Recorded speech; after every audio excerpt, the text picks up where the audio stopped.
Ikutkan, kita dah tukar potong. Ya, ni potong agak-agak sedikit nak buat sup ni, nak sup apa-apalah nak buat kambing golek kan, nak buat apa-apa ke. Daging kambing ini basuh dia dengan rempah daging. Tak payah pakai limau, tak payah pakai tepung, tak payah pakai asam apa pun. Cukup macam ni. So tuan-tuan masuk saja ni, gaul dan biarkan 5 ke 10 minit. Ya, setelah tuan-tuan buat macam tu, dah barulah tuan-tuan toast pakai penapis. Ini penapis tau. Ataupun kalau belah utara dia panggil jaras.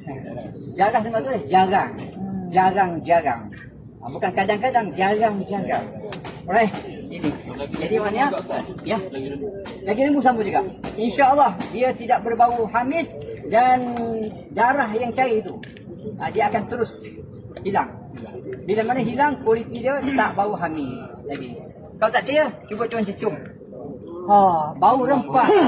So jadi kita masak, cantiklah tuan-tuan. Bukan sebab orang tu sebenarnya tak pandai. Sebenarnya how to process. Ini orang putih lah pula. Macam mana kita nak proses? Bagi tayyiban. Sebab dalam Islam sebut kan, ya ayuhan nas, kulu mimma halalan tayyiban. Sebab lagi baik. Jadi kaedah keminadian. InsyaAllah hari ini sedap kita makan, kita buat sup lah ini. Okay, tu dia cara dia. Wallahualam. Okay, see me another episode.